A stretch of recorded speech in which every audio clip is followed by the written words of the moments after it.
Picture this. An employee wakes up at 6 o'clock in the morning and goes to log into their company network. Pretty soon it's obvious something is wrong. The usual services aren't working. Files are not where they're supposed to be, or they are simply not activating. Or worse, there's a splash screen with a skull image and the words that every IT person and manager hopes they will never have to see. Your files have been encrypted and locked. A cyber attack is not pretty. This is a time for making decisions and taking action under great pressure and amid enormous fear. In pulling this all together, there is one person that you must never forget to call. This person's number should already be on your emergency contact list right at the top. This person needs to be at your side right now. This person is your breach coach. I'm Steve Prentice, and this is the Thales Security Sessions podcast.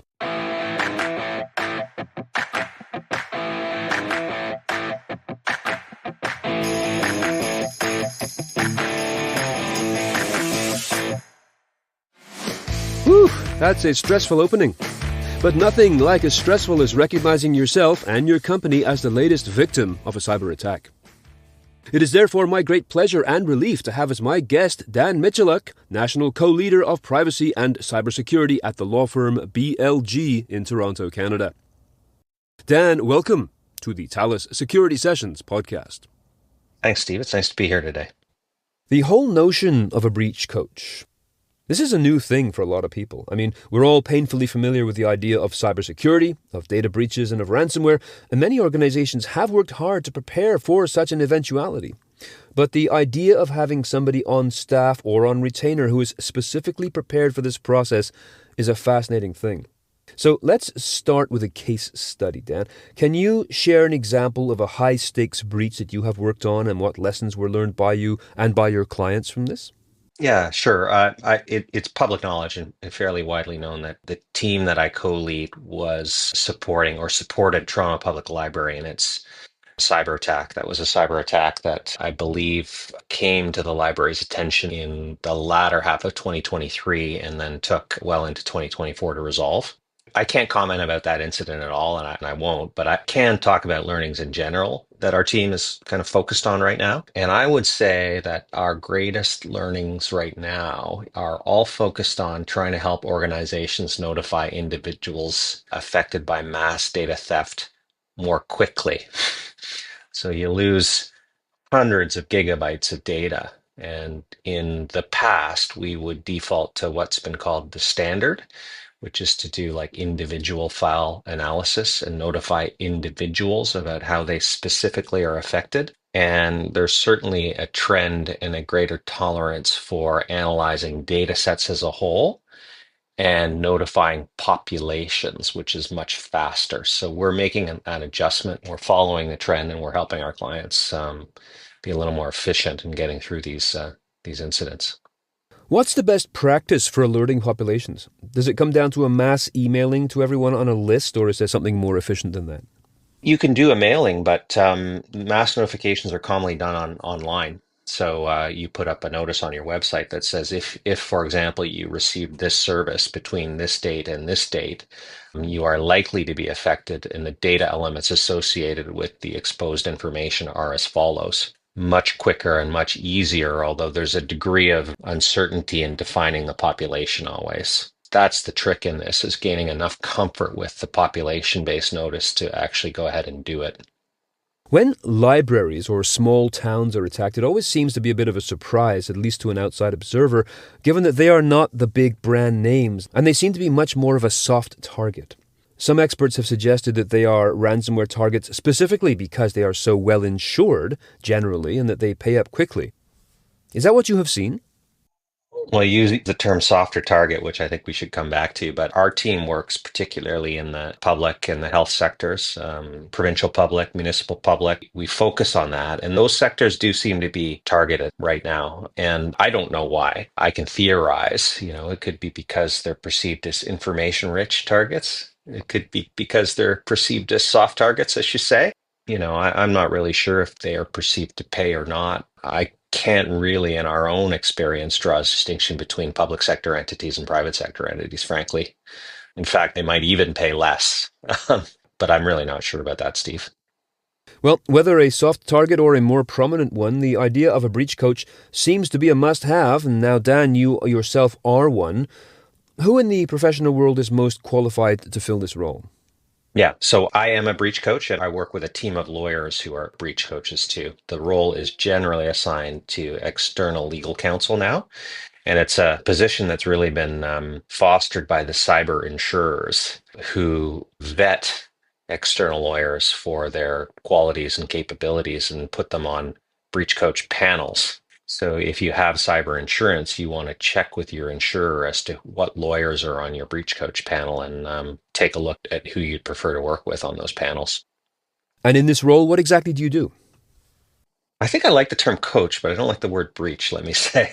I try to avoid it, but we're lawyers first and legal advisors first and foremost. But it's a very practical form of legal advice. We're not writing a lot of long form opinions in the midst of a crisis, right? Our advice is really geared to process and helping clients anticipate and helping them follow best practice so they can best mitigate their legal risks and the other associated risks, so reputational risks and so on and so forth.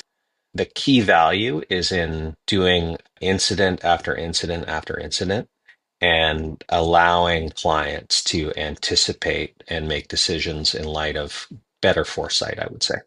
So, as an anticipatory activity, are you on call or on retainer long before an event were to happen? I mean, most people don't like to think about disastrous events happening to them, so I can imagine there's a good deal of procrastination in taking on a breach coach along with the expense of your services. So, do you get called in kind of like the Navy SEALs team after a cyber attack has already occurred?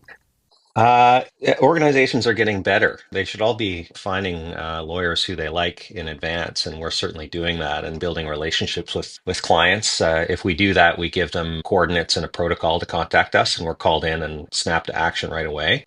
There's still maybe 40% of our engagements come from strange organizations who are being introduced to us by insurers for the very first time. The insurer will get a call from a client who hasn't done advanced work on connecting with the lawyer, and the insurers will say right off the bat, you need to contact BLG, who can act as your breach coach. And we're right into it. You know, new relationship in tough circumstances, but we do our best. When we look at that name again, breach coach, not every cyber attack is a data breach, obviously. Some of them could be ransomware or other kinds of sabotage or an advanced persistent threat actor wheedling their way in and simply lurking around and finding weaknesses inside a situation. Do you diversify your expertise or do you focus solely on data breaches? We are counsel on the cyber incident response process. So it would be a mistake for an organization to manage a cyber incident as not raising any legal concerns because data exposure isn't apparent from day one. There are all sorts of risks other than data exposure. For example, service disruption can cause all sorts of legal and other business risks that need to be thought of from day one. And deferring the matter of data exposure and treating it as a non-issue until you get to day 10, for example, usually means you haven't done the right things in advance of day 10 to set you up for day 10. So if it's a major, which is not always easy to define, but if it's a major incident, it's always best to bring in a breach coach at time zero or closely thereafter. As I was saying just a moment ago, there's a good deal of denial and procrastination in the general marketplace with regards to the type of preparation required. So before your team would ever be called upon, simply in terms of training employees and management in cybersecurity best practices, cyber hygiene, and so on, are you noticing overall that organizations of any size, and I imagine you must work with larger companies, but please correct me if I'm wrong here, especially from an executive C-suite level, that organizations are becoming more aware and more proactive about this? Or do many still consider cybersecurity response a matter of crossing that bridge when they come to it?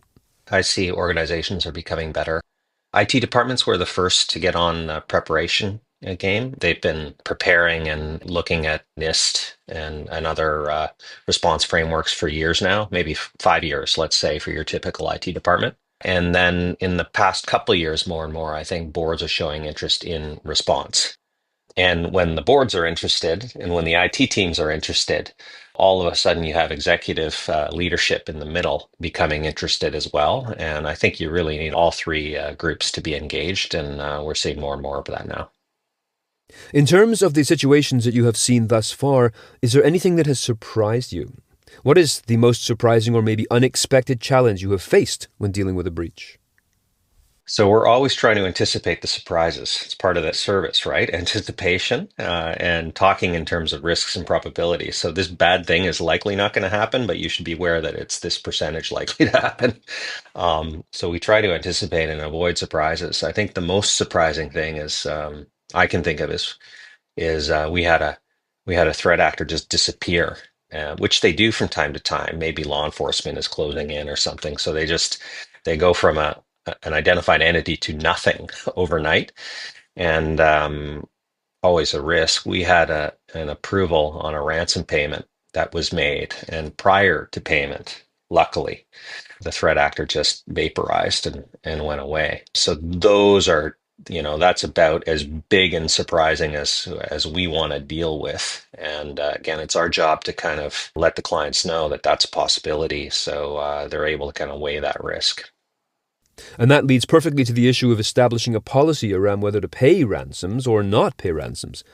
Governmental agencies all around the world are often very good at saying don't pay ransoms, and some companies don't, but others simply see it as the cost of doing business.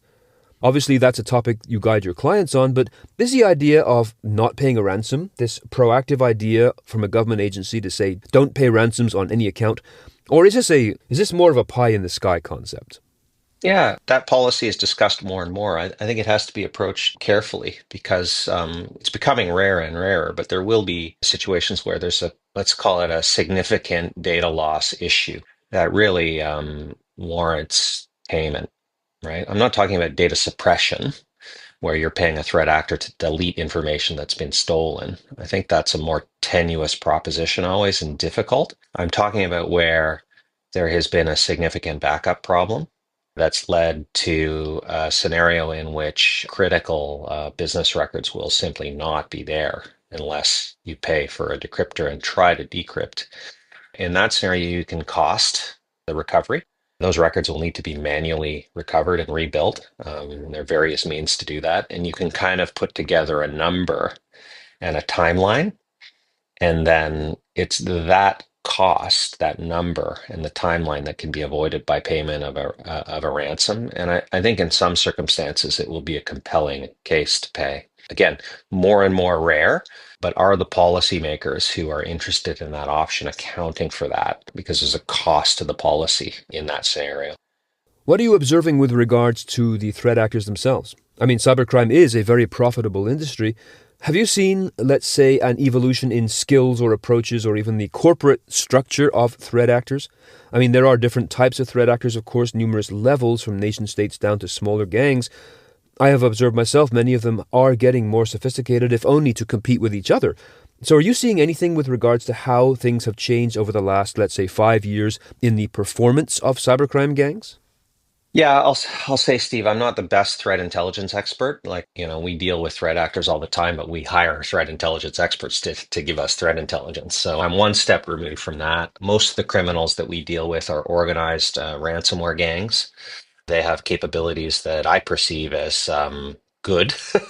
They're certainly good enough to get into the networks of our clients, and it's hard to secure a network from characters like this.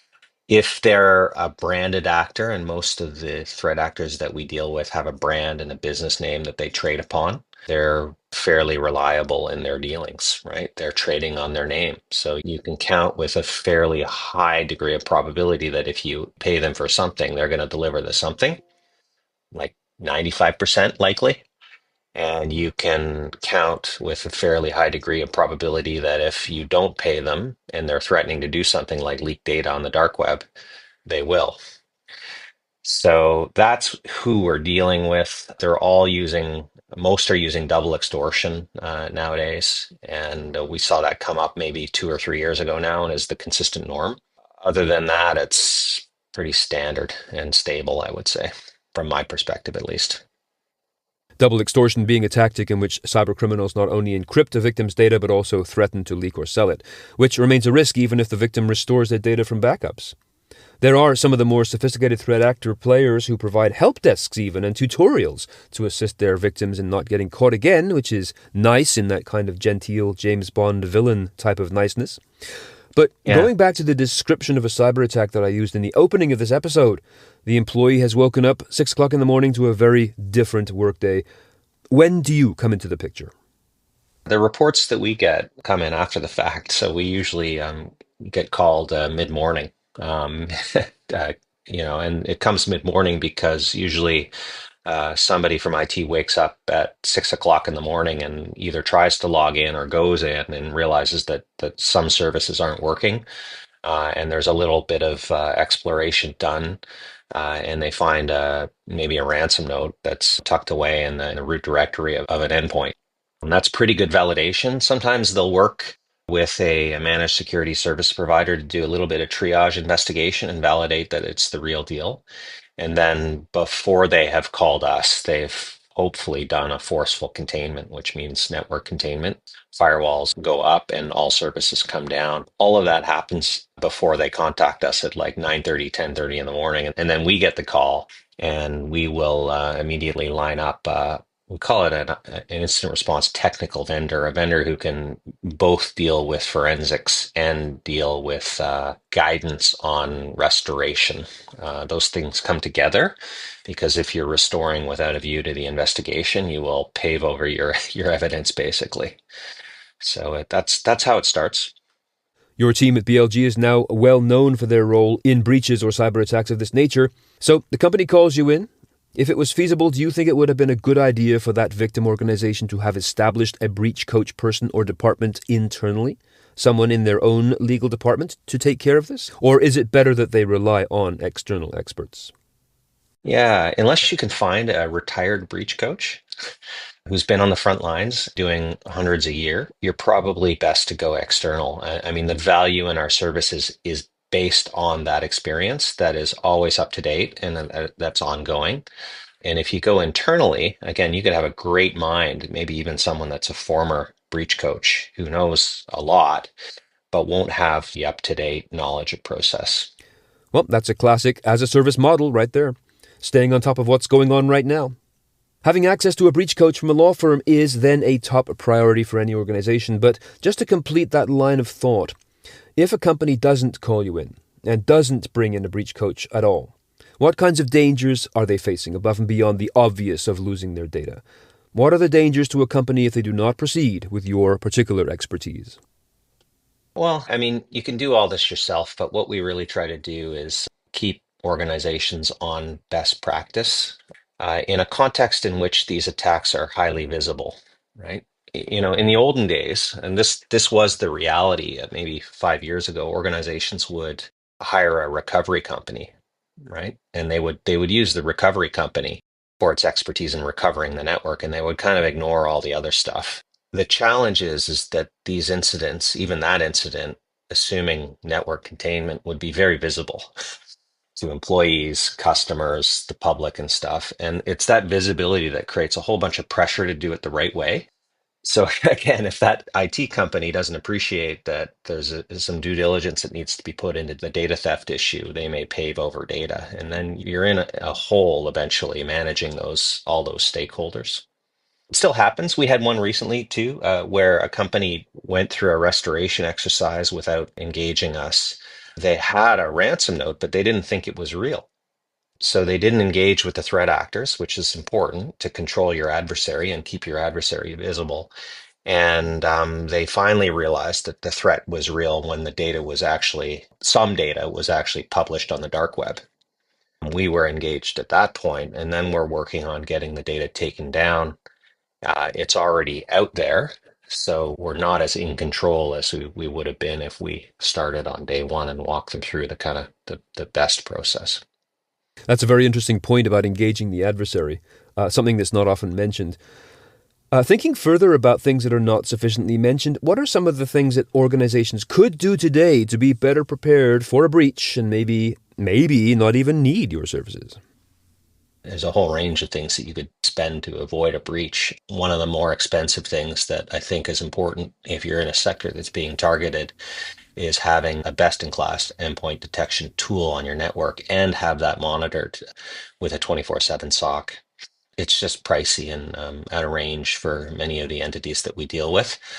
In hindsight, becomes something that weighs heavily on them. We should have spent the money on this, and they try to after, and some have the money and some don't, but it's a very important piece of protection. So as a final question, the big new elephant in the room is, of course, AI. I recognize that, as you said, you operate one level removed from direct cybersecurity, as opposed to focusing on threat intelligence specifically, but do you have any words to say about AI? Clearly, threat actors are already using AI for any opportunity to improve their criminal skills. Do you give advice to organizations with regards to their use of AI and generative AI within their organizations? What should they be careful about at this moment? Yeah, we're dealing a lot with AI, not on security mandates really, but from a general governance perspective, right? Like, are you adopting AI with a thoughtful appreciation of the risks? Who's approving the tools? What tools are they? What processes have you gone through in vetting them? That's not about the cybersecurity threat and about the threat actors' use of AI. I wonder about that. I think most of the organizations we deal with are not being picked off by sophisticated AI spoofing or phishing schemes, right? They're getting picked off by the basic stuff, unpatched vulnerabilities because they haven't been able to keep up, regular phishing, which may be AI enabled, right? Like the phishing messages are getting better than we've seen before, obviously, and other really low hanging fruit, right? It's the basics that really need to be tended to. And maybe if you're a bank or a military entity, you've got to be concerned about really sophisticated AI-based attacks, but it's not something that comes up day to day for our practice. So the low-hanging fruit still works. Well, Dan, you have delivered a compelling set of circumstances as well as reasons for having a breach coach on speed dial. I truly appreciate you giving us your time in this way today. Do you have any final thoughts? Anything else that I might have missed? No, other than I think this is the theme of the presentation, is that breach coaches are really valuable advisors who can help organizations prepare. If you don't have one in mind, you should reach out and figure out who's on your insurer's panel of breach coaches and talk to a couple and have them brief you on various things and learn about the gaps between your incident response plan and the reality of attacks. And there's a lot of value in that for very minimal investment, and it's something that I'd encourage everybody to do. Dan Michaluk, National Co-Leader of Privacy and Cybersecurity at the law firm BLG in Toronto. Thank you very much for joining me here today on the Thales Security Sessions podcast. Really nice to be here, Steve. Thanks for the invite. Remember, if you like what you hear, be sure to subscribe and tell a friend or a colleague or a client or your breach coach or all of them about the Thales Security Sessions podcast. We will be back again soon with another episode and another discussion on the topics that you need to know about to successfully carry on in the business of information security. Until then, I'm Steve Prentice. Thanks for listening.